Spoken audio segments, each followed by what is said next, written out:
When the Rebbe was on television, I did the translation into English. So at one Fabringen, the Rebbe announced that he's giving out Tanyas at the end of the Fabringen. So the translation was upstairs in the building next to 770. I was watching the Fabringen and translating, and now the Rebbe is giving out Tanyas, so I want to go down and get a Tanya. But maybe the Rebbe is going to say something after giving out the Tanya, so I have to be there to. So I was kind of like, I don't know. And it took a long time. The Rebbe gave everybody a Tanya. I think it was the first time that he gave out Tanyas. Anyway, after about an hour, somebody came upstairs and said, "Go down. There's not going to be another sikha." So I ran down. I was the last person. I went over to the Rebbe, and the Rebbe gave me the Tanya and said, "This is to learn personally." In other words, thank you very much for telling everybody else what to do. This is for you personally. So sometimes, you learn and you teach, but it's not so personal. That makes a difference, no? So what makes it real? If it comes from you, whatever it is. What makes it real to you? Oh. In other words, how can somebody sit and learn Chassidus for years and it's not real? Is it that they don't understand what they're learning? Or if they don't apply it in some way or form. To either thinking about it like a lot or doing something about it. So why would some people apply it and some people don't apply it? Because it's not easy to apply it. So Just lazy? I don't know. That's a major factor, I think. Yeah? Laziness. Okay, so let me tell you what I'm thinking. Laziness comes from someplace. Laziness comes from being self-aware. If you're conscious of yourself, then every little thing becomes magnified. I have to get up earlier. There's laziness. I can't do that. So the I is the enemy. That's the problem. Like the Gemara says, we all want to be good. The Eibishter wants us to be good, and we want to be good. So mima akiv. Where's the problem? Se'er shabi'isa. Chametz. What is chametz? Me. So the biggest, most central message and lesson of a chassid is that it's not about you. That's like 101 minimum requirement of a chassid is that it's not about you.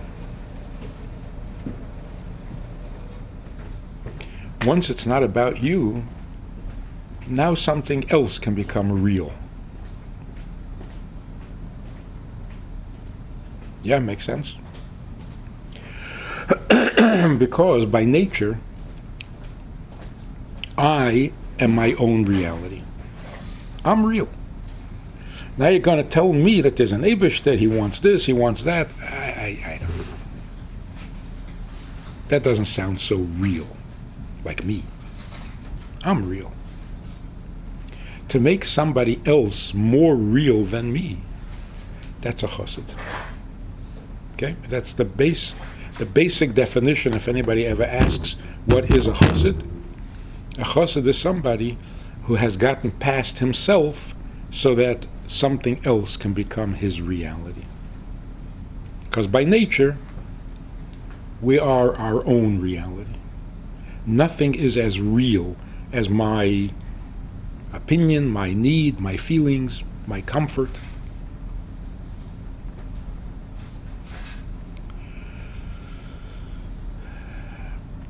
Now there are different ways of getting past yourself. Musar is supposed to get you past yourself. You're no good, you're not important, you're a nobody, you're nothing. Get past yourself. The problem is that very often focusing on how you're nothing makes you very important. So if a person says, I'm nothing, I'm stupid, I'm lazy, I'm crazy, I'm unholy, can we stop talking about you for a second? So even though you're saying negative things about yourself, you're still stuck on yourself. And that's why Musar sometimes is its own worst enemy.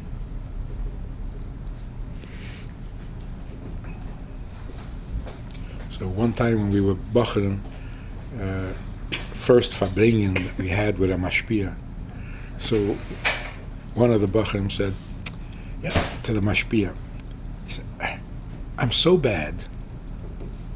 And the mashpia said, oh, wait, I'm supposed to say that. I'm supposed to tell you that you're bad. You're not supposed to tell me. So I'm bad. When did you get to be so important? So sometimes focusing on how bad you are is the same problem. Focused on yourself. Like a person says, I'm so sad. I'm so miserable. Problem is, it's all about you. About how miserable you are. So Hasidus is really the only healthy way to get past yourself. Because Hasidus doesn't say you're bad, you're lazy. Hasidus says you're human. Enough said? You're a human being. And therefore, everything is wrong with you, like everybody else. So it's not your special, like a person said, nobody understands my problem. Don't be so arrogant. How did you get to have a problem that nobody else has? You're so special? Your problems are like everybody else's. Don't make a big deal about yourself. No, I did something so terrible. What could you do already? You invented a new Aveda that nobody ever heard of. So Hasidus just puts you in your place. It doesn't focus on your problems. It just says a human being is a low creature but has great potential. So it gets you past yourself. If you get past yourself, what replaces it? Okay, so it's not about me. So who's it about? Hashem.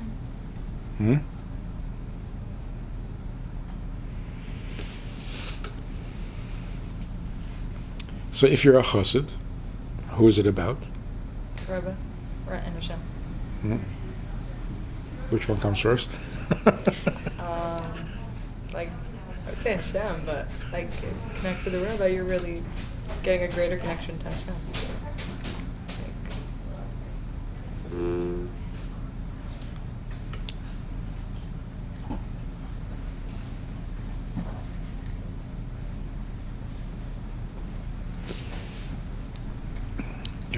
Practically speaking, it doesn't make a difference. What's real if not you? What's real is Ratzon Hashem. What's Ratzon Hashem? Rebbe. What does the Rebbe want? that you should connect us. And what does the Eibusher want? So it's for all practical purposes the same thing. So here's where we run into a problem.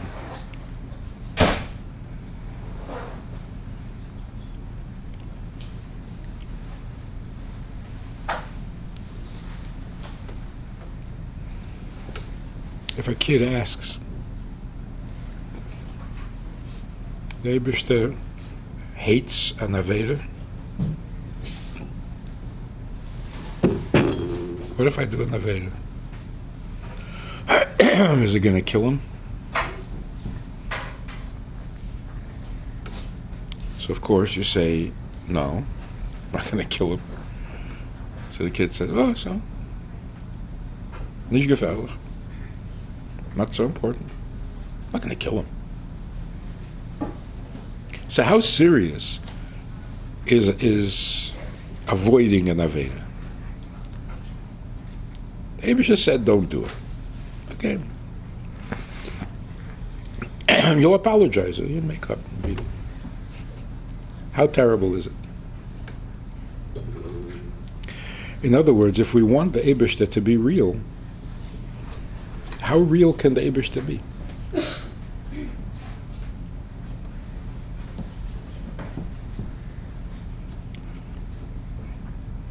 The Eibishter doesn't have problems like I have. How can he be more real than me?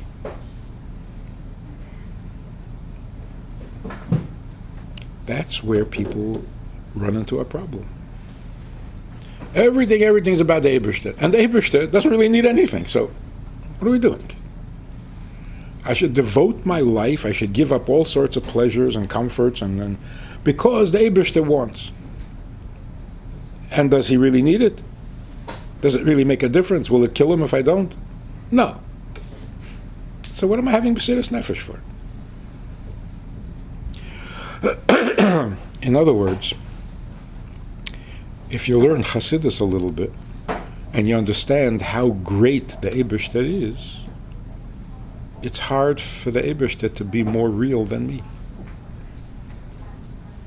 Does that make sense? How real is he? He's infinite, he's bleigvul, he's unknowable, he's untouchable, unreachable, he doesn't care, nothing affects him, nothing changes him. So what makes him real? More real than me?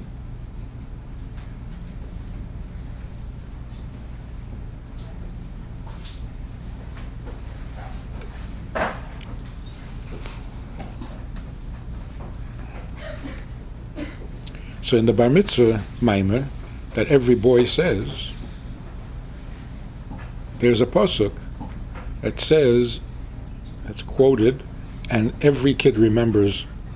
The only part of the Maimer that they remember 2 years later is this: Im tzadakta ma titen le, v'rabba pishecha ma tasa le. If you're a tzaddik, what does that do for the Eibishter?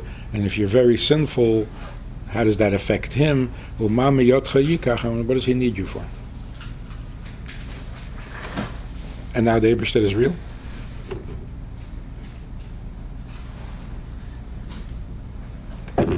So when you do a mitzvah, it affects the Eibishter or not?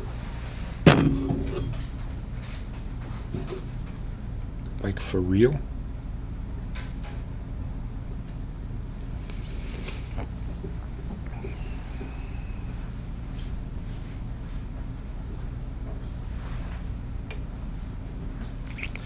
You want to know, what did the Rebbe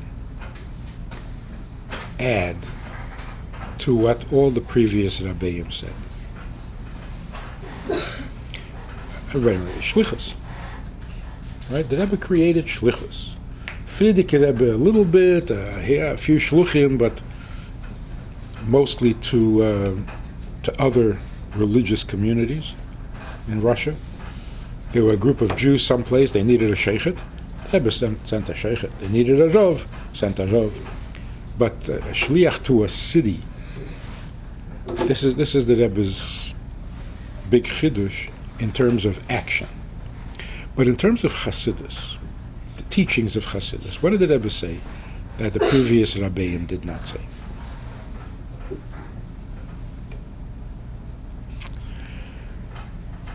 In a nutshell, the Rebbe basically said that the Eibishter is much more affected by what you do or don't do than you can imagine. So what does it mean in tzadakta ma titen le? It means even if the Eibishter doesn't care whether you're a tzaddik or not, he just wants you to do the mitzvah. Not that he doesn't care whether you do a mitzvah. That's really dangerous statement, and it's the opposite of everything in Torah. On the contrary, What it's saying is, even if it doesn't matter whether you're a tzaddik or a rasha, the mitzvah still matters. Because you might think that the reason to do mitzvahs is to become a tzaddik. So the mitzvah is like a tool. It's important that you should be a tzaddik. How do you get to be a tzaddik? You do the mitzvahs. So the Rebbe said that's exactly the opposite. The Eibishter wants a mitzvah. Whether you become a tzaddik or not isn't always important. How did the previous Rebbe not say that?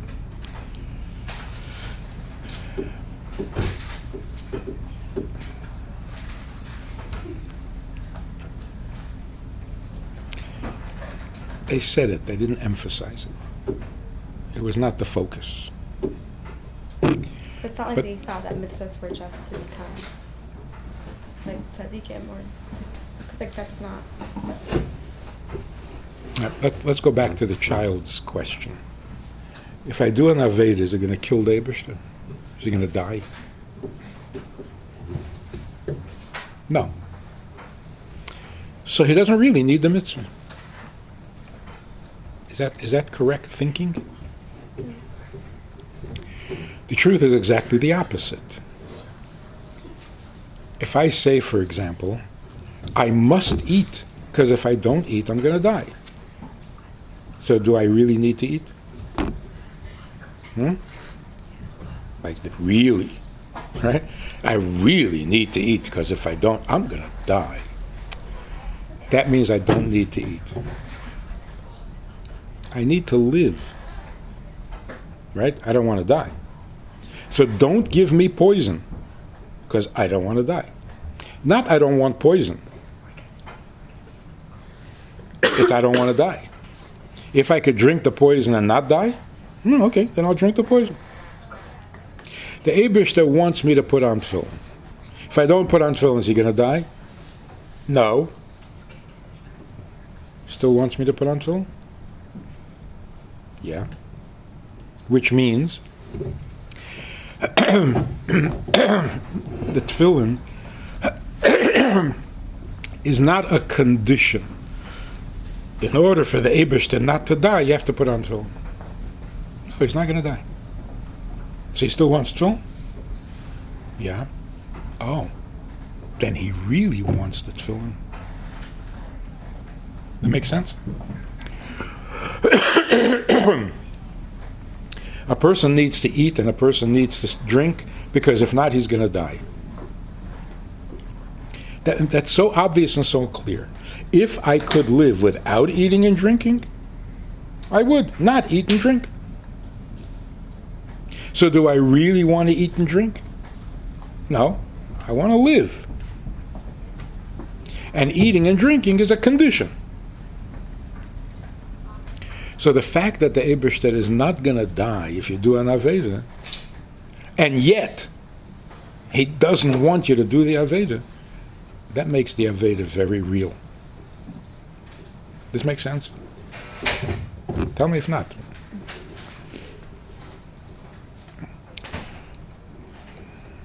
So, the first thing you have to know is that the Eibishter is not going to die. That's putting it simple, right? But that's what Chassidus emphasizes for all the generations. Ani havaya lo shanisi. I am not going to change. I'm not going to die. I'm not going to get old. I'm not going to change my mind. I am bli gvul. I am forever. So first we understand how the Eibishter is so much greater and different and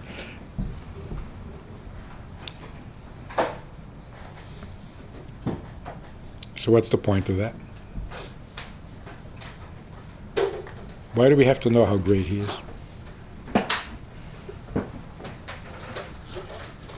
Because then, when I tell you, and he wants you to do a mitzvah, now you understand what a mitzvah is. If you thought that he needs it to grow, to live, to improve himself, then the mitzvah is only a means to an end. So first I tell you, the Eibishter doesn't need to grow, and he doesn't need to live, and he doesn't need to survive, and he doesn't need to... So why does he want a mitzvah? So why does he want a mitzvah? Because he wants it. Because that's a mitzvah. So for the first couple of generations of Hasidus, all the Maimorim were telling you how the Eibishter doesn't need help. So then, when you learn Torah and it says the Eibishter wants a mitzvah, now you understand what a mitzvah is.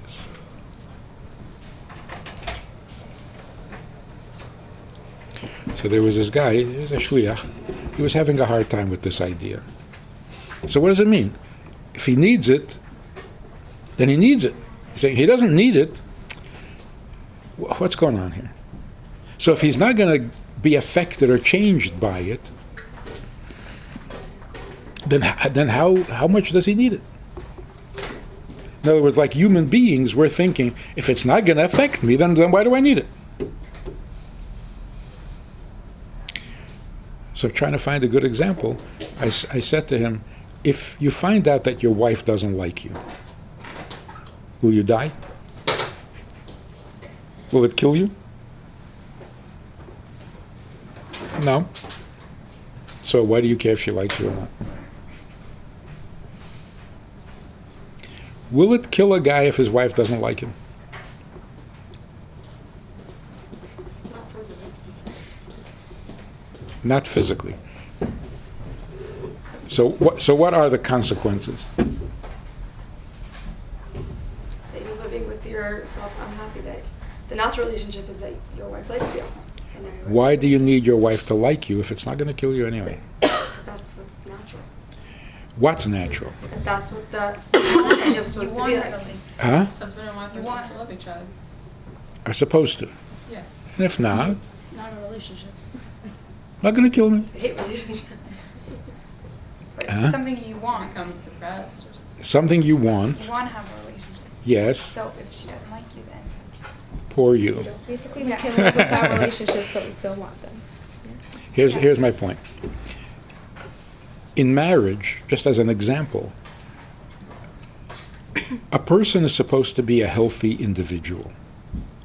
If you're a healthy individual, you don't need anybody to like you. You're healthy, you're independent. It doesn't matter to you whether somebody likes you or not. Right? That's a healthy person. If you're a really, really healthy person, you don't care who likes you, doesn't like you. It makes no difference to you. So why do you get married?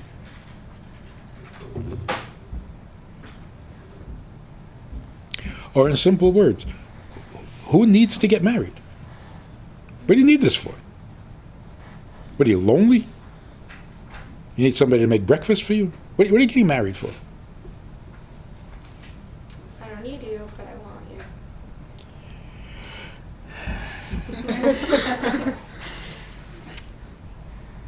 What does that mean?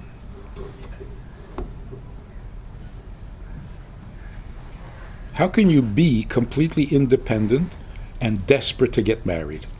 That makes sense?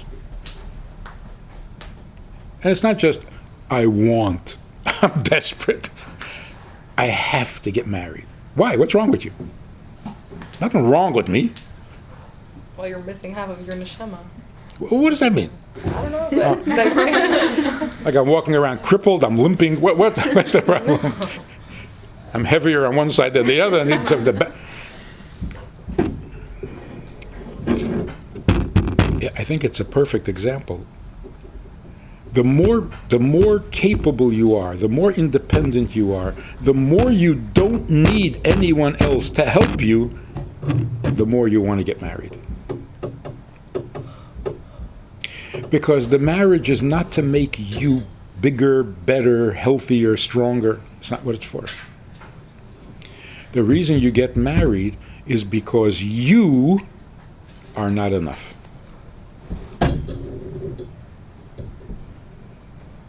You're perfect, but not enough. How come? If I'm perfect, I'm totally capable, I've got a good life of my own, I don't really need anyone to help me with my life. So why do you need to get married? There's no reason. There's no explanation. It's a ridiculous, it's a ridiculous, crazy thing. And that's why the only practical answer anybody ever comes up with is to have children. Which is terrible. So you just need me to have children? No, can't be. The reason we are like this, that no matter how perfect I am, I need to get married, is because we are created in the Eibishter's image, and he is like that. He's perfect, he doesn't need anything, he doesn't need anyone. And yet he's desperate to have us. That's why we compare it to a marriage.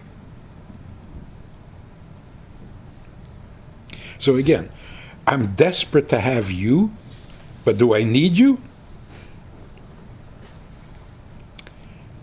Not for self-improvement.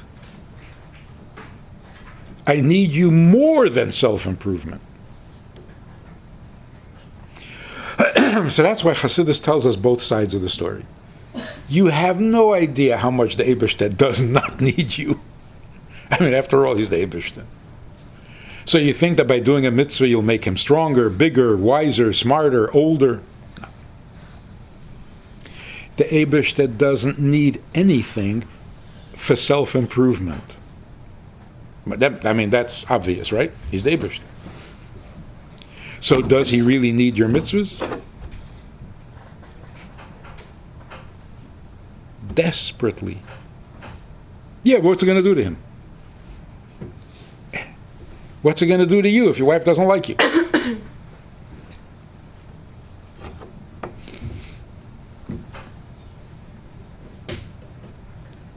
You'll be devastated. Oh, you'll get sick? No, I won't get sick. In other words, I don't need this in order to be perfect. I'm already perfect. So why do I need it? Because I need it. That's called lishma. What does it mean to do a mitzvah lishma? Or to learn Torah lishma? It means not for any benefit that will increase my perfection. So if it's not to increase your perfection, why do you really need it? The answer is, that's how I really need it. Because it's not about my perfection, it's about it. So all the sichas where the Rebbe says every Jew really wants to do every mitzvah. Really? You stop a Jew in the street and you say, would you like to put on tefillin? He says, no. There goes the Rebbe's whole philosophy. See, you said every Jew wants to do mitzvahs. I found a Jew who doesn't. So what's the answer? He does. Well, if he needs it, how come he doesn't know that he needs it? You're going to stand there and argue with him? He says, I don't really need this. And you say, yeah, you do. He says, no, I don't.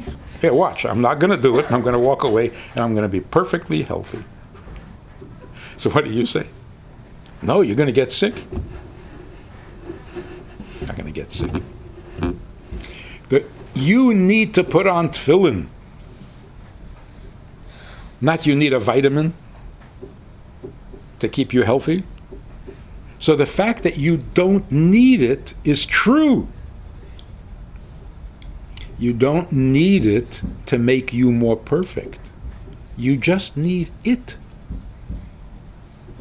And that you don't realize. So when a Jew says, I don't need this, he means, I don't need it to survive. Well, it's true. It's true. It's not there for you to survive. It's there for the mitzvah, lishma. So after a Jew says, I really don't need this, and then he agrees to put on tefillin, that's like the best of the best. So on the one hand, Chassidus says, you think the Eibishter needs your mitzvahs? What, are you going to make him bigger, stronger, older? No. He just needs your mitzvah. It's much more real than you thought.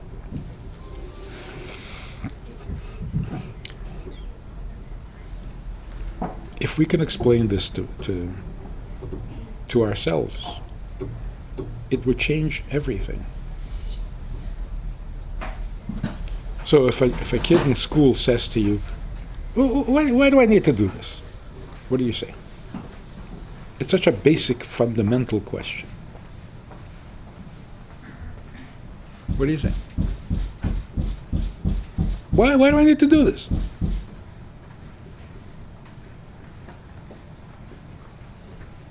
That's it? You're stumped? You don't need to. Huh? Like, you don't need to. So why should I? That's what we're doing now. Hmm? That's what we're doing now. So, Finding out why. I guess so. No, I'm saying I would answer the kid because that's what we're doing now. Like, why do we need to do it? Because that's what we do. The kid says, not me. I'm not doing it.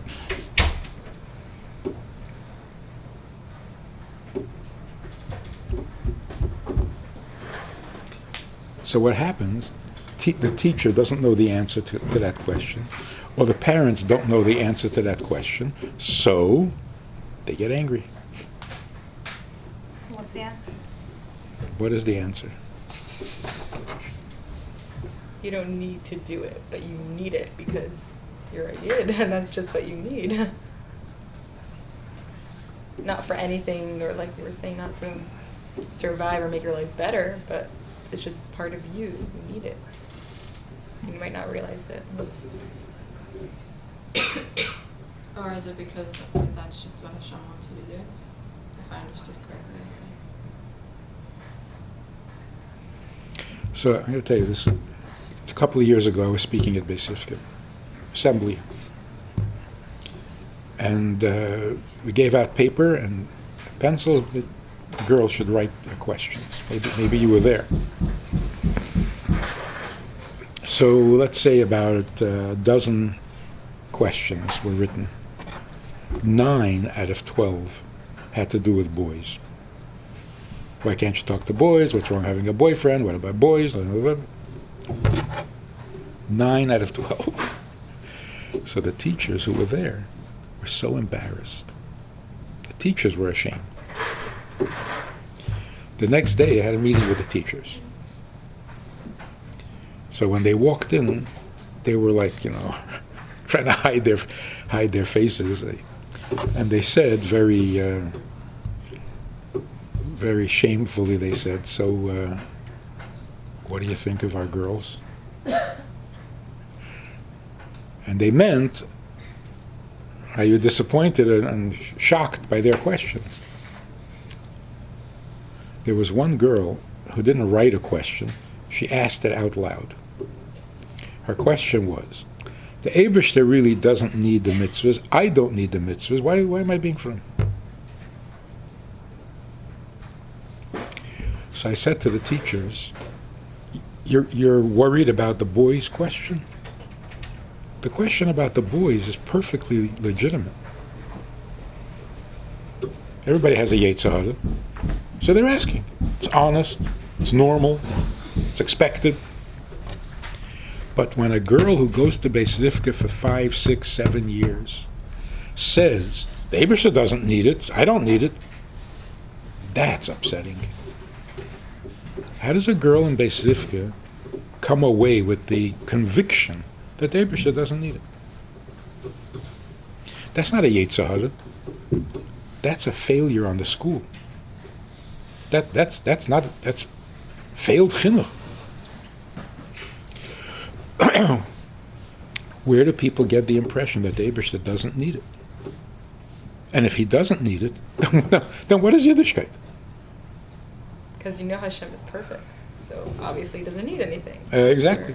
I don't. So then you have the natural question. So who cares? What if like you don't relate to the fact that you don't need mitzvahs? Like I feel like I do need mitzvahs. You know what I mean? Like, For what? I feel like I wouldn't be like. I do feel a benefit personally from mitzvahs, from like let's say achos. Like I don't feel like I don't need it. See, but that's a little bit of a dangerous message. If you say to a student, I know I'm saying it's not like good. if you say to a student, I need it. I feel like I need it. Just be like, I don't. That's it. So what do you say? Saying what are you supposed to get to a point where you don't feel like you need it? I don't get it. No. Even if you need it, is that what it's for? No. So sometimes, when you in a bad mood and you don't feel like you need it, you're gonna do it anyway? Hopefully. And that's because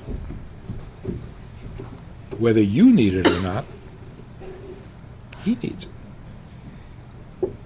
And he always needs it. In fact, that's why he created the world. So what is the answer? The answer is the Eibishter needs you to do a mitzvah infinitely more than you need to eat when you're hungry. Right? Because if you never eat again, what's going to happen? You'll die. So, then it's over. Then you'll never need to eat again. But the Eibishter is not going to die. He needs you to do the mitzvah today. And if you don't, he still needs you to do the mitzvah. Forever. It doesn't answer the question. Like, why do I care that Hashem needs me? Like, That was not the question. If a kid is saying, so what if the Eibishter needs it? I don't care. That's already a turned off, cynical kid. In the normal, healthy condition, if you tell a child the Eibishter really needs you to do this, what's a stronger, better motivation than that? But that's not real to us. There's your job. That's what I'm getting around to. Your job is to make the Eibishter real. But you can't make it real for anyone. You have to make it real for themselves. But they need help. Particularly if they're already convinced that he doesn't need anything. If he doesn't need anything, he's no longer real. True? Look at the inherent contradiction. The Eibishter is bli gvul, ein safe, kol yachol, knows everything, can do everything, doesn't need any help at all. V'ahavta es Hashem Elokecha, and you should love God. Excuse me? You just made it impossible. You just told me he doesn't care, he's not affected, you can't touch him, you can't reach him, you can't understand him, and I should love him? Are you kidding? You just made it impossible to love him. He doesn't need me, I can't affect him, but I should love him? Yeah, because he loves you. He loves me. He doesn't need anything. He knows everything. He has everything. What do you mean he loves me? Nothing makes sense over here. It's like a big contradiction. If I do an Aveda, does it affect him? No. But does it make him angry? Yes. See, that doesn't make sense already. It doesn't affect him, it doesn't matter to him. But he gets so angry and he'll punish you so bad. Like, what is this guy? That's why we get the impression that there's something wrong with him. He gets angry over nothing, he punishes for nothing. Yes?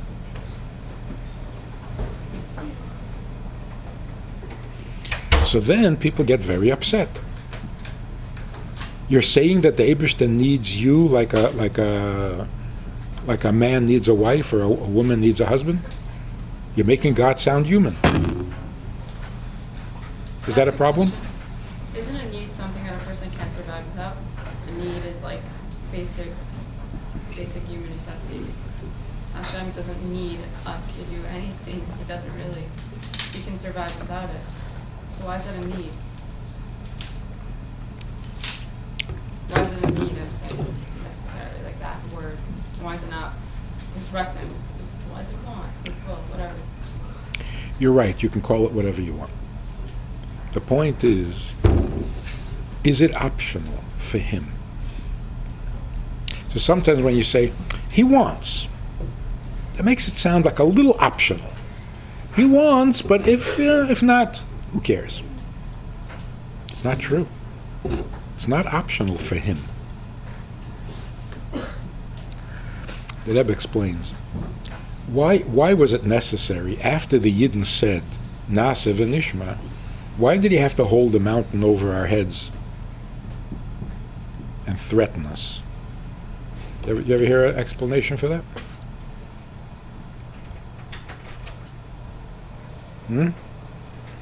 Yes, no?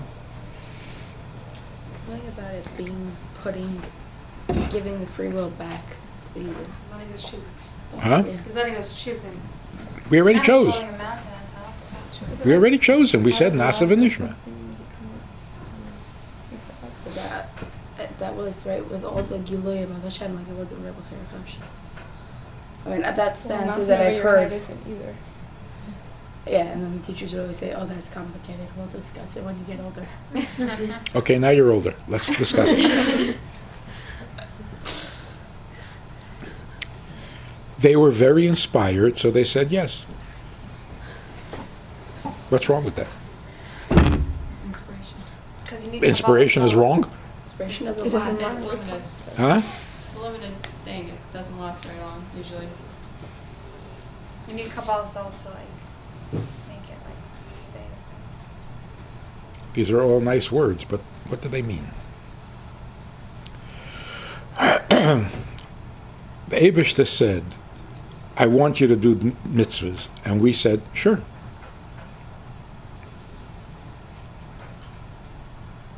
Why not? So the Eibishter held the mountain over our head and said, I think you're not getting my point. Not why not. Not why not. It's not like, if you'll do it, it'd be really nice. If you don't do it, it's also... No. As far as I'm concerned, if yes, then the world exists. If not, it's all over. So the Eibishter is saying, don't get the wrong impression. Don't think I would like you to do mitzvahs. No. You've got to. Because it's not optional for me. So how do we make it matter to people that Hashem wants on it? First you have to make it clear that to the Eibishter, this is not negotiable. In other words, it can't be any other way. That's why calling it Rotzen doesn't really tell the story properly. Because Rotzen sound like it's optional. Yeah, he decided he wants. If it's That's- not, if he needs it, then we just said he doesn't need anything. He doesn't need anything for self-improvement. So he still needs it. More than self-improvement. Not less. Like the husband needs his wife, he can survive without her. So that means that he doesn't need her? No. He needs her more than he needs to survive. But then, if you're saying that, you're still saying that he needs something. That's the point. Like, if no one did mitzvahs, Hashem would still be the same perfect person. Like I'm saying, being. So, Right, he would still be infinite. Like, let's say when the Yidden all sinned and they all went to Galus, they don't know, they're all being bad. So I'm saying he's still the same. So what happened then? I'm saying now. So again, if a husband finds out his wife doesn't like him,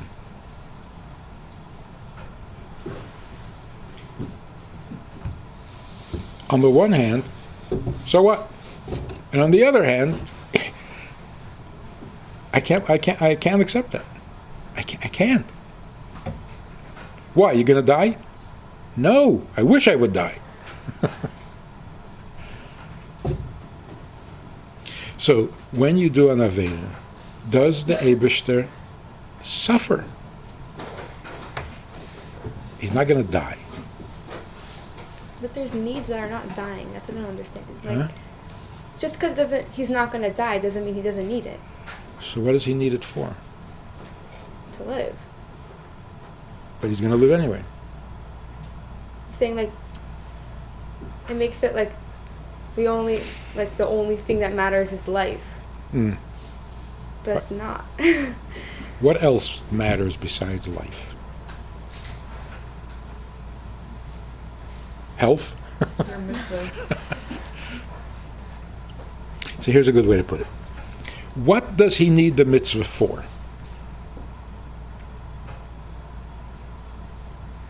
The answer? Nothing. He doesn't need the mitzvah for something. He needs the mitzvah. For what? Does that mean if he doesn't get the mitzvah, he's miserable? Yes. So is miserable the problem? Or is not having the mitzvah the problem? Not having the mitzvah. But there is a consequence. There is a consequence, just like a husband who finds out his wife doesn't like him.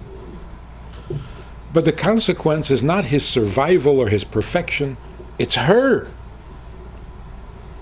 So the fact that the husband's miserable is not the problem, his misery. The problem is he doesn't have her. That's right. But he's still miserable. More miserable than if he was dying. And he's miserable not because he's miserable, but because he doesn't have her. That's called a real need. A real need is not for something.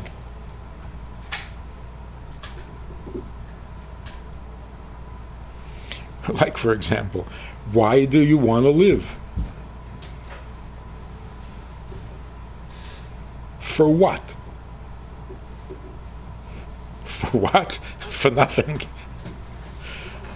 I want to live so that I can eat? No, I eat so that I can live. So why do you want to live? I don't know. Why does a fetus want to live? It does. Because if it didn't want to, it wouldn't survive. So a fetus in the womb wants to live. For what? If you need a for what, then you don't really want to live. Make sense? So you're saying Hashem wants the mitzvahs for no reason, and that's why we should do it because he wants it for no reason. So if he wants it for no reason, does it mean he doesn't really want it? No means he really wants it. That's right. If he wanted it for a reason, then he doesn't really want it. But then I could think that if I don't do mitzvahs, it doesn't. I know it doesn't affect Hashem, but like nothing will happen, which is something that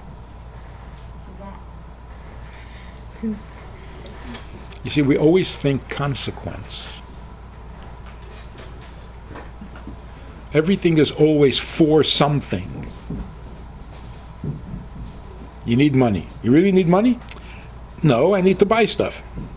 Okay, so if you got the stuff, then you'd be happy? Yeah. No. I need more stuff. Nothing is its own end. By the Eibishter, mitzvahs are it. For what?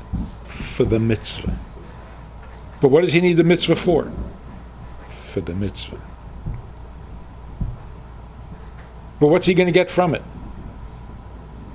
The mitzvah. Is that what a taiva means? Yes. That's why we call it a taiva. You can't ask somebody, what do you have a taiva for? What for? The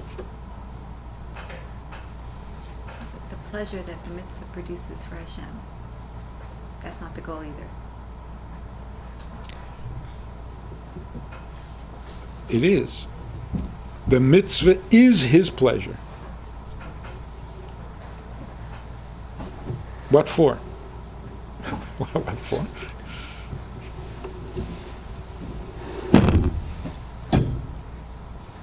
Again, let's use the example of a marriage. A couple get married. First they dated, and then they decided, and then they prepared, and then they rented an apartment, and now they're married. The wedding is over, they're married. And then they look at each other and they say, now what?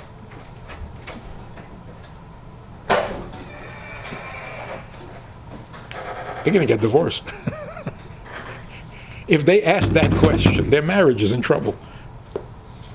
Okay, so now what? What's the answer? Now what?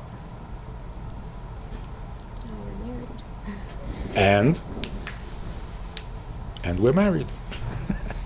What for? What for?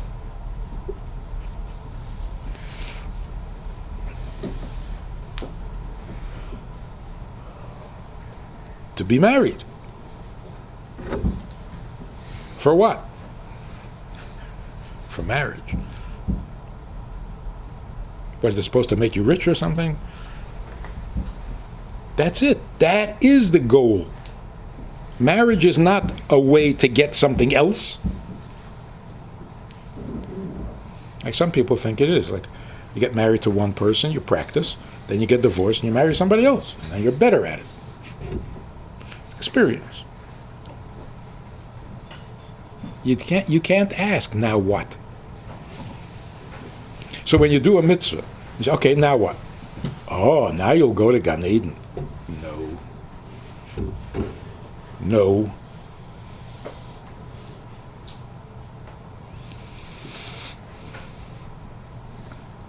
So listen to the punchline of this whole thing. If you say to a child, I know you don't want to daven, I know you don't want to make the bracha, but the Eibishter is waiting to hear your bracha. What are you telling the child? Hashem loves you.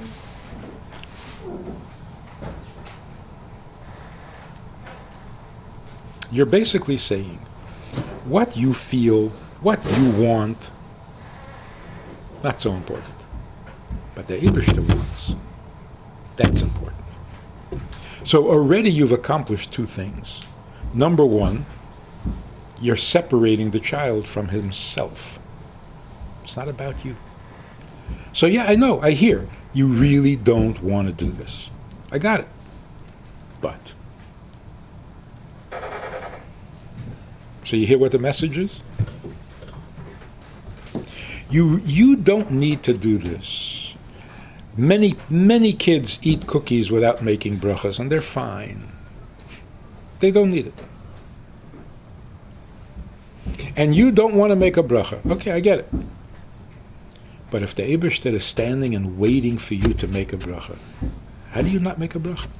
And then how we make the girls feel less. First, you have to be convinced. But that.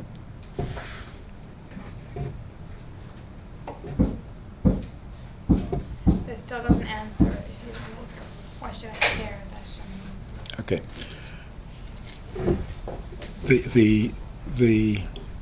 The turned off child who's already resisting, then you have to fix it.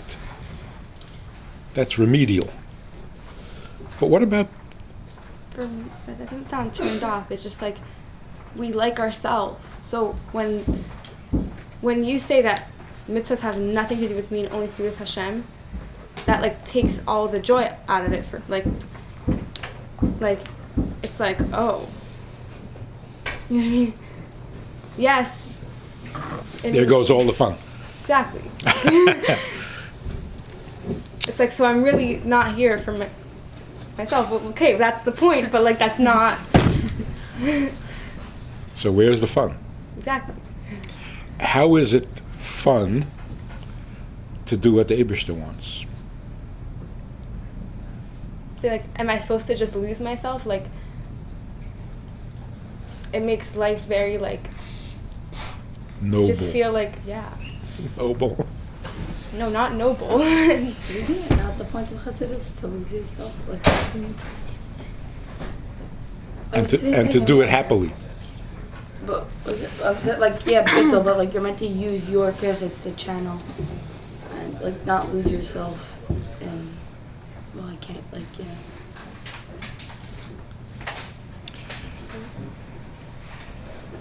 If you say to a child, don't do that, your mother will be so upset. And the kid says, so what do I care? Is that a damaged kid? This kid's in big trouble. Well, we're very, like, after, 2,000 years of gullus, we're all very damaged. Like, I feel like that's and what I think it's a Hashem very, gave us like, ourselves. It's appropriate so not question. fair. We And, like, like it's very ourselves. appropriate that people don't want to do mitzvahs, because if it doesn't have to do with me, I really don't care. So, that's, like, That's the sickness. But really, even today, after all the years of Golas, if a kid says, my mother will be upset, I don't care. A lot of But kids we think don't feel to Hashem like He's our parent. That's not normal. It's not. Now, if you give up what you want to do because you know your mother is going to be upset, so you don't do what you want to do and you do what she wants, and now she is happy. Does that make you happy? Or you don't really care? Well, if you gave it up for her, then that would make you happy. Yes. So it's not like, okay, so there's not going to be any happiness in my life because I'm just going to do what she wants. No, that becomes your happiness. that's because you feel connected to your mother. But if you don't feel, like, if people And don't that's feel weird? connected to Hashem, then they're not One going to second. feel happiness in But doing mitzvah. Is it weird to feel No, connected it's not. to? It's very normal, but like if you don't feel connected to First you- Hashem, you're not going to. Right, so the Gemara says, the Eibishter says, if they don't have derech eretz for their parents, then I have no chance. Yeah, makes sense? If they can't care about the parents that they do feel connected to, how are they going to care about me? So caring about the parents is like a step in the right direction. Unfortunately, there are kids today who really don't care about their parents. You got to avoid that. I think first you have to foster this connection between Hashem and us, and only then will this thing even be like effective. Because if you don't have any connection, then the whole thing, who cares? Right. So we tell a child, how were you raised? You're told the Eibishter created the whole world. Everything in this world is his creation. Where did this come from? Eibishter created it. Where did that come from? Eibishter created it. Who runs the world? Eibishter. Hashgacha pratis. Everything happens. We're here because of the Eibishter. Everything is the Eibishter. And he is waiting for you to make a bracha. You don't care? I don't know how to explain it, but you do care, but for some reason it's not real enough for people because as much you don't feel that, like, people don't feel that way to Hashem like you would feel to your mother. So how do you, like... I think because you don't physically see, you could say, oh, Hashem created this, but when I look So, at it, like, I still see the physical thing. It doesn't seem like Hashem to you. So how did we make it 3,000 years? everyone's gonna come. Because to we this all How love did we last this long? Huh? I think everyone's gonna come to this realization, but they're saying a girl right now who's in high school, who's very doing whatever she wants to do. Why is this relevant to her? Even Hashem not. doesn't even Even Yeah, now, what if Hashem wants her to she's do. from, but she doesn't even know why? like what do I don't really care. I'm just doing it because it's. Okay, so if I don't care, who does?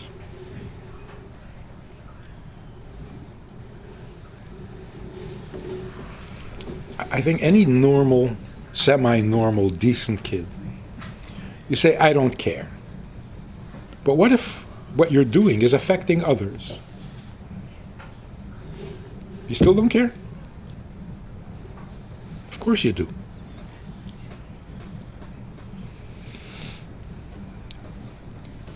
the degree of decency, the degree of edelkeit, is how much do you care about someone else?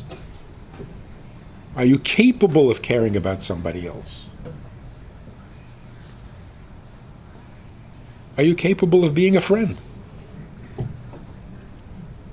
If your whole life is governed by whether you care or not, you can't even be anybody's friend.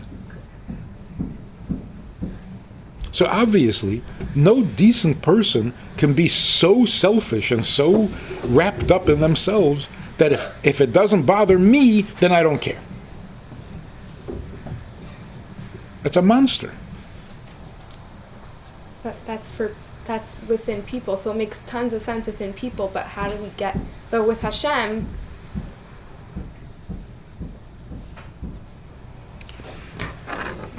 so if it makes sense to you that you should care about other people's feelings and other people's needs, and their needs and their feelings were created by the Eibishter, shouldn't you care about the Eibishter even more? The problem is, no one ever told you that the Eibishter is sensitive. You're really convinced that the Eibishter doesn't care. So if the Eibishter doesn't care, and you don't care, then it's all over. Then what is there to care about? I just want friends and that's it. So instead of being defensive, like, tell him the Eibishter cares, it's not going to matter.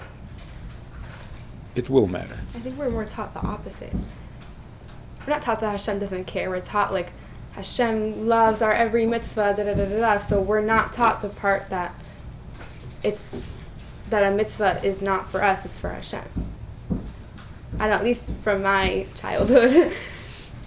I didn't grow up thinking that Hashem doesn't care. I like, of course Hashem cares. I just didn't. It was still me in the equation, basically. I think that's also how we teach kids still. If you teach kids that Hashem loves you, are you helping or making it worse? Well, first you have to establish a connection, no? That's the first. No, but in terms of getting a person away from themselves, You're making it worse. Well, that doesn't help at all. So that's doesn't help at all. Makes it worse. You're The so same important, you're so wonderful, you're so great, even Hashem loves you. The same way a mother would, like, if a kid cares that his mother's upset if he did something, mother's say, I love you and I don't want you, like, she's doing it, he cares because she loves him, right? In other words, it's selfish. Bad. That's But, pretty bad. If you don't love me, I don't love you. All I'm saying is like it's not that that's our problem, not like I think that's my problem, not the other way around that we're taught that Hashem doesn't care. No, you are taught that he doesn't care, How? because loving doesn't mean he cares. Or in different words, he loves you doesn't mean that he needs the mitzvah.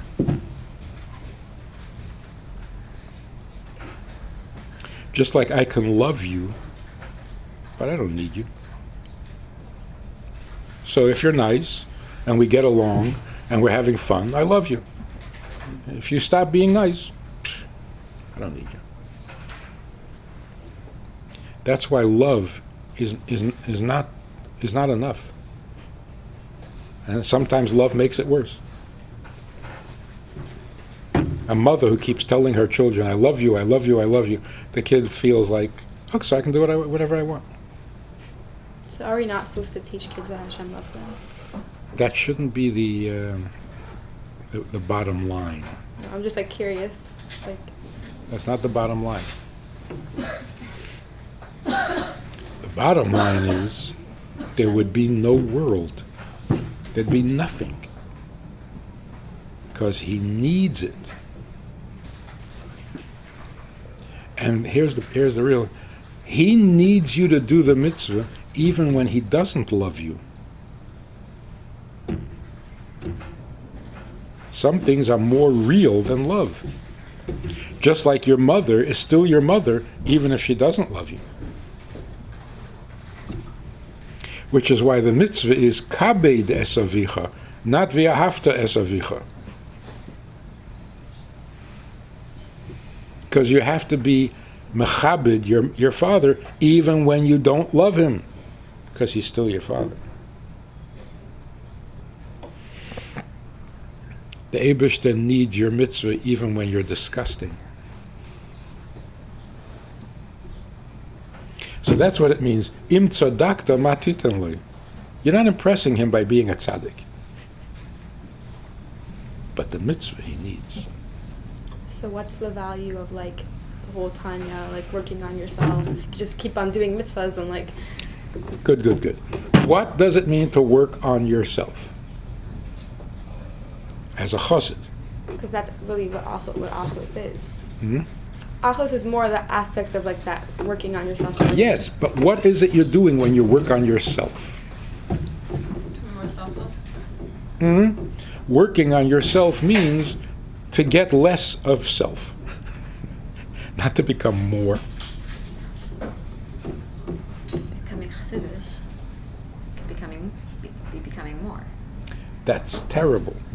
Like a person is working on himself to be a bigger makusha. It's just an expression that we use. I know. The idea is obviously that we working on ourselves to be selfless. So it doesn't go always. No, it's It's we're more working than with just our an good work on expression, yourself, and it's it's like all an about attitude. me. Like Mm-hmm. I'm better. I want to get to Gan Eden. I want to be a gadol. I want to be a tzaddik. I want to be perfect. I want to be. So really, the main point is like the first point of Hasidus, which is what it's all about. Like it's not about you. Yeah, but that leaves you nowhere. You can't stop there. Well, then who's it about? Uh-huh. Okay. Uh-huh. Whatever. So if it's not about me, that means I'm not the reality. Then what's real?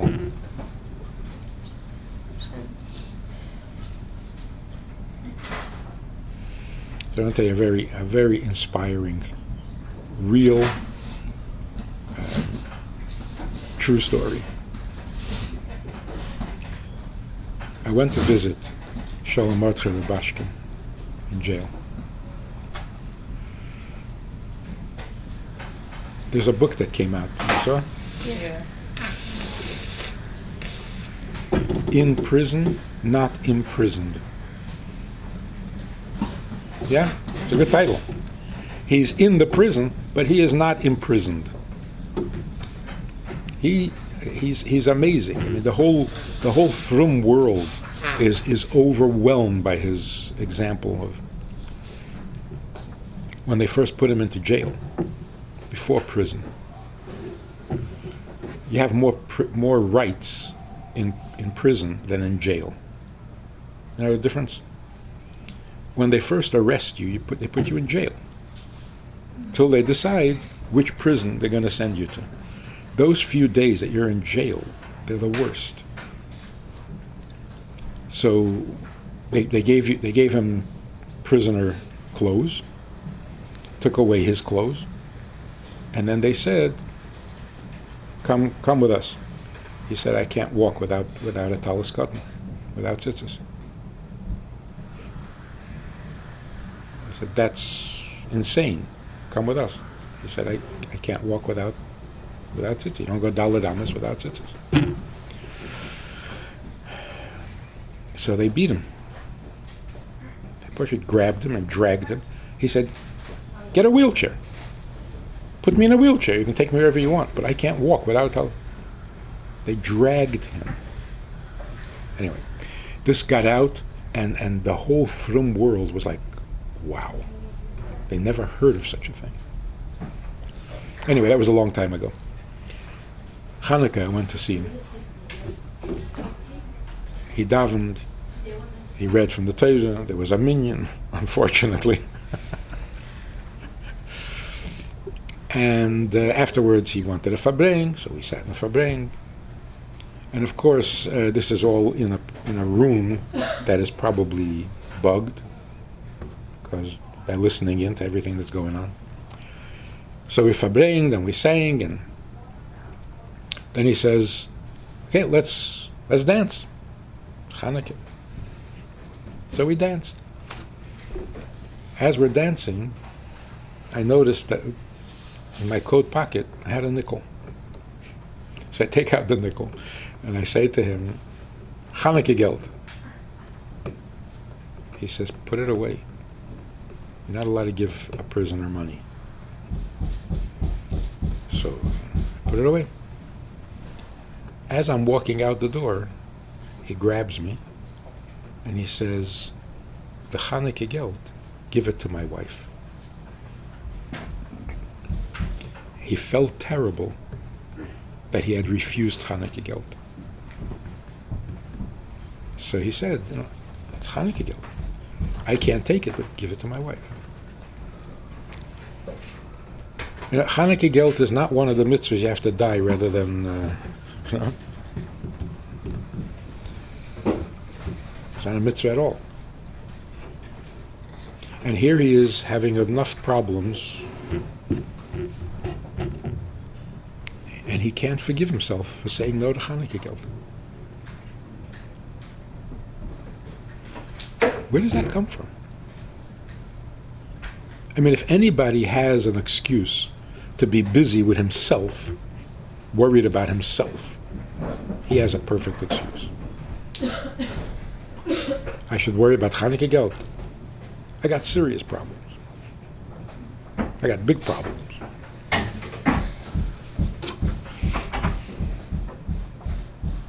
That's a chassid.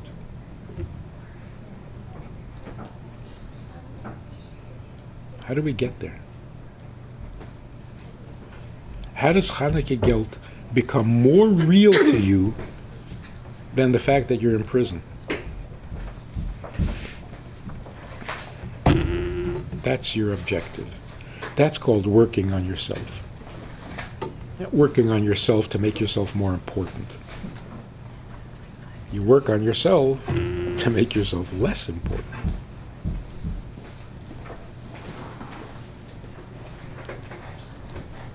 Which makes sense. You don't have to work on yourself to make yourself more important, because you are the most important thing in your life. Just by being born. If anything, you have to work on not being so important. So here's the bottom line. If you want to really convey the Rebbe's message to all ages, the Rebbe's message is, how can you possibly think about yourself when there's an Eibishter to think about? How can you possibly think about yourself when there are other Jews waiting for help? That's shlichus. How can you possibly put yourself before the shlichus, the reason that the Eibishter created you? That should become like normal thinking. What, I'm more important than the whole Klal Yisrael? I'm more important than the Eibishter? That should be unthinkable. To a chassid, that can't make sense. To a misnagid, it makes sense. I'm important, I need to be the best of the best, and the Eibishter is there to help me become the best of the best. So I'm the center of attention. A chassid can't think like that.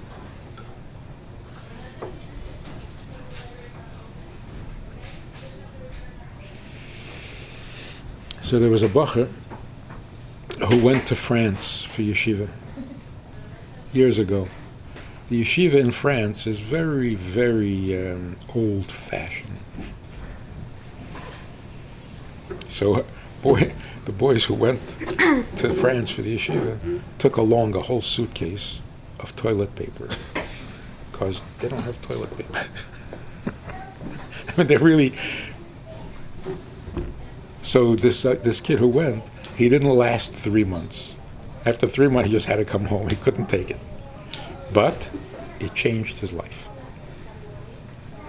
What happened? The day that he arrived, he went into the office and he said to Reb Nissen, to the mashpia, he said, Ich darf rufen de Mama. I need to call home, tell my mother I arrived. Innocent statement? Legitimate? Reb Nissen was like horrified. And he said, well, was meint ich was meint darf? I need to call my mother. Whoa, whoa, whoa. I need? It changed his life. He got it. You need.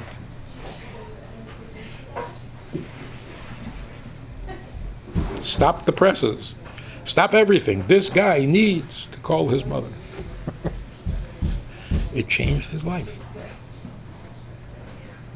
So when a kid says, but I want, I don't, whoa, whoa, whoa.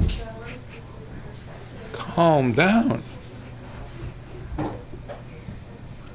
And it's not a rejection. It's not a criticism. It's not a put down. So you want, so big. It's not. It's just reality.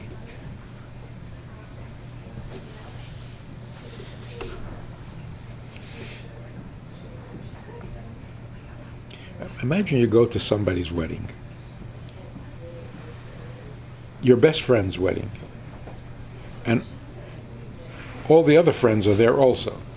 And this one girl is sitting there crying. And you say, excuse me, what are you crying about?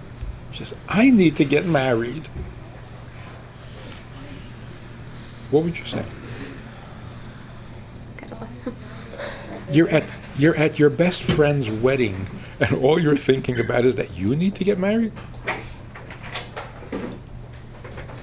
To a chassid, that's like sick. What is wrong with you? Well, I need to get married. Yeah, so? This is your friend's wedding. No?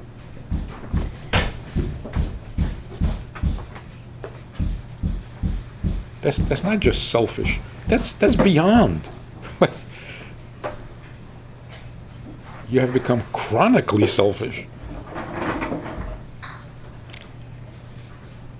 That's the avodah. How do we reflect that in our program? That the whole point is getting selfless. It's a very good question. But in the olden days, when Chassidim and Mesnagdim were like, Chassidim raised their children to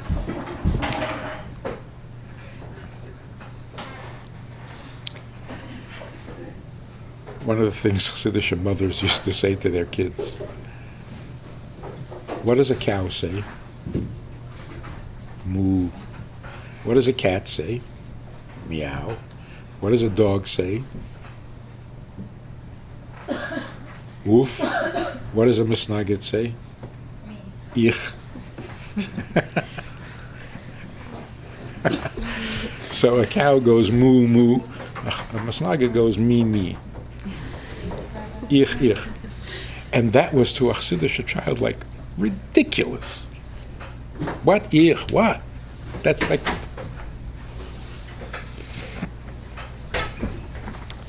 How do you convey this message?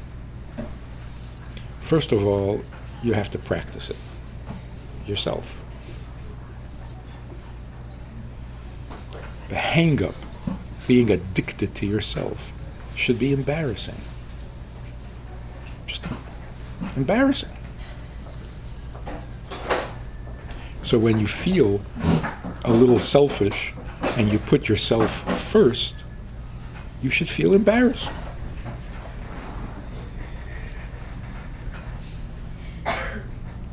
You should apologize. Excuse me, I'm having a little selfishness right now. Like indigestion, you know what I mean? My system isn't working right now.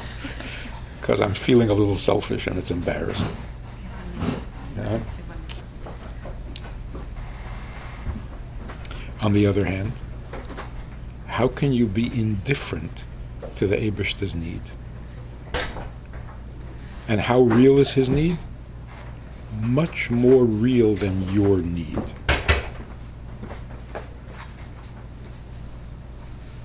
That's why he is lovable. How could you love an Eibishter? Doesn't sound ridiculous. How can you love the Eibishter? If he needs you, and without you he feels incomplete, he's lovable. It's a two-way street. Without that, it sounds totally ridiculous, because you're going to love him with all your heart, with all your soul, with all your might, and he doesn't really care about you at all. That's disturbed. So the message is, it's not just that he loves you. He can't be without you.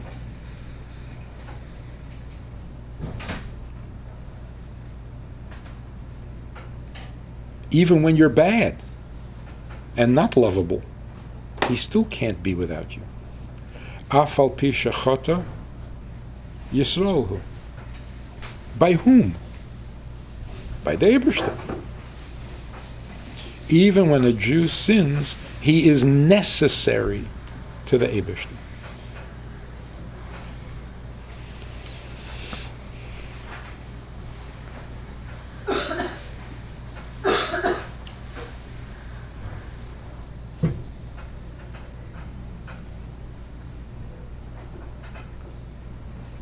Does that make him sound too human?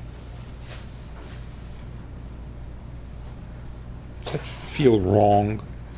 He's not supposed to be so human. He's the one that created humans. So. Think of the alternative. So, no, he doesn't care. If he doesn't care, then he is less than human. That's certainly not acceptable. So when 6 million Jews are dying, he cares or doesn't care? He cares. Really? It hurts him? Yeah. Yeah. Isn't that a little too human? No. Well, that's where we get our, like, we're all modeled after our Hashem, so, like, if our pain is great, imagine how great his pain is. Exactly. So did that make him human in a negative sense? Makes us like him. It makes me like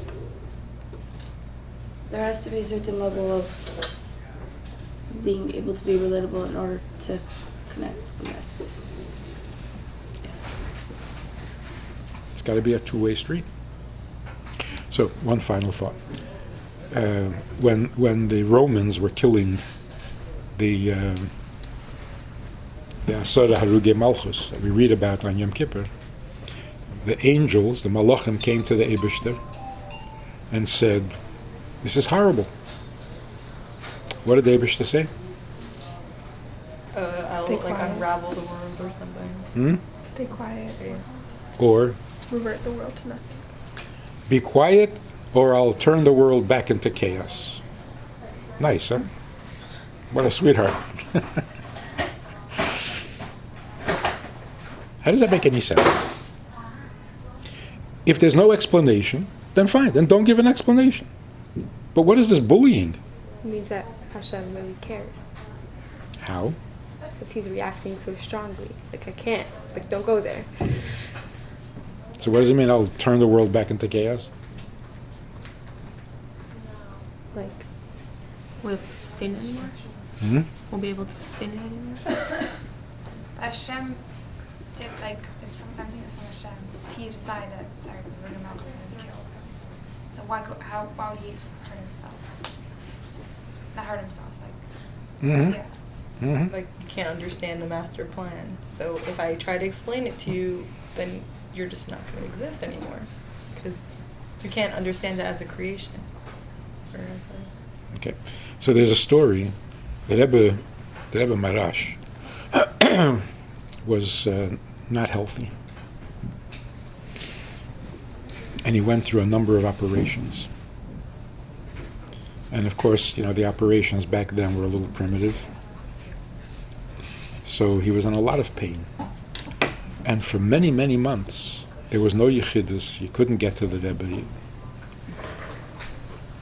There was one chassid who attended the Rebbe, and he was an Oyev Yisrael. He loved people with all his heart. So when somebody needed a bracha, they would go to him.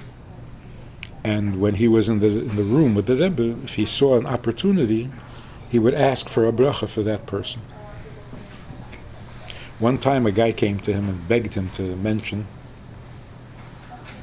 So to make a long story short, he mentioned to the Rebbe that so-and-so is asking for a bracha. And the Rebbe didn't answer. So the chassid started to cry,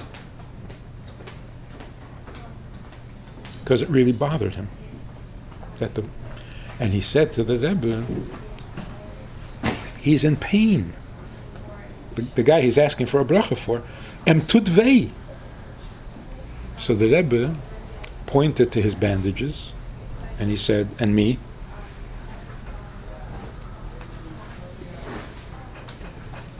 So he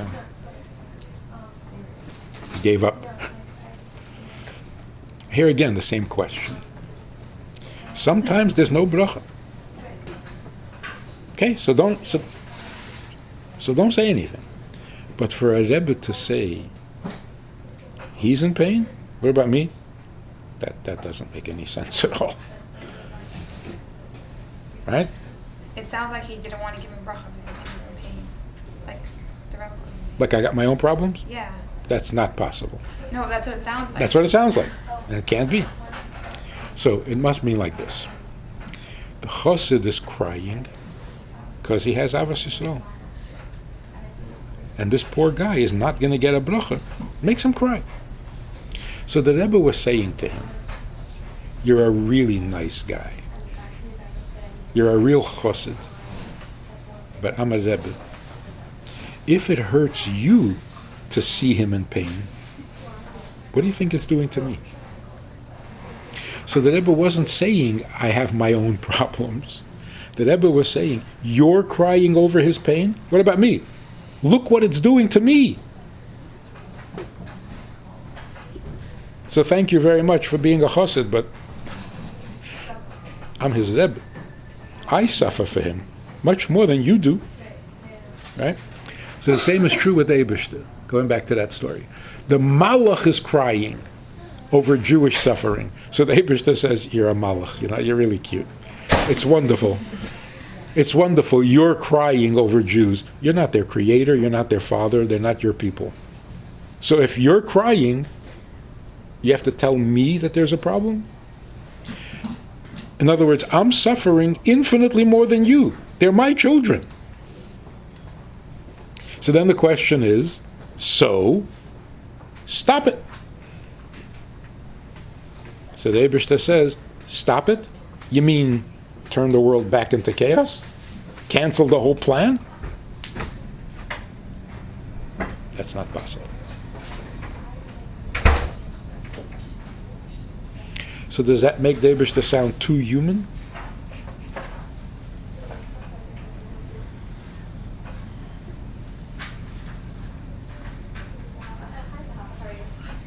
What's the alternative? The alternative is a malach cares, the Eibishter doesn't. A chassid cries for another chassid, the Rebbe doesn't care. What are you saying?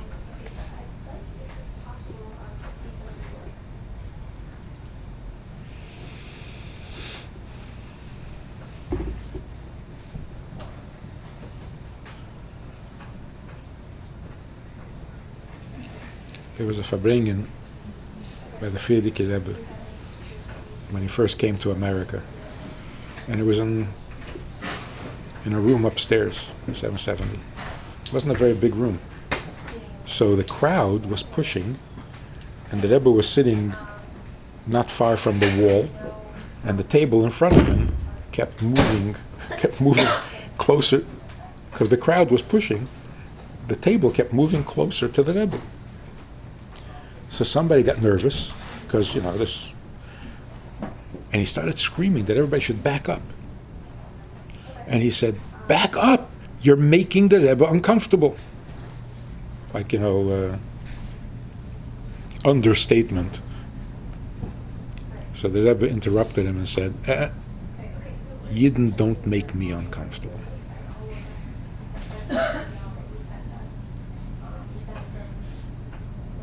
Pick the wrong word.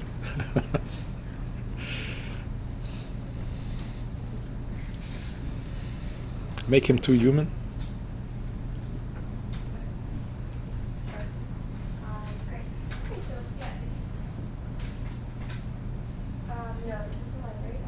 So there's your mission. The Eibishter has disappeared. For Frume Yidden, the Eibishter is barely necessary.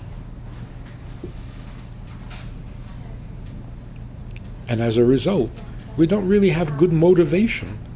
We're not really inspired to be Jews. Because if it's not absolutely essential to him, then the whole chayus is gone. So it's not so important. So I'll do it tomorrow.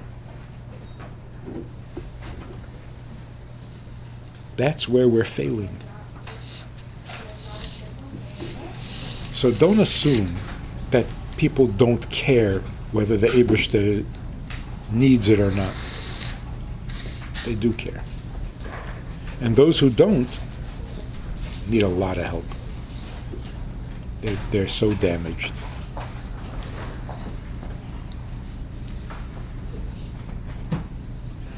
So assume the best, expect the best from the people you're talking to and working with, because they're still idealistic. They want to get it right. So help them get it right. Put the Eibishter back into the center of Yiddishkeit. He's not just a mailman who delivered the Torah to us, and now we have the Torah, we don't need him. What kind of Yiddishkeit is that?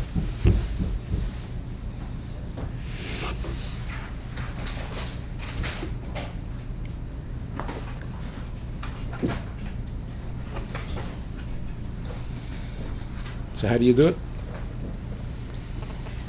Rack your brain.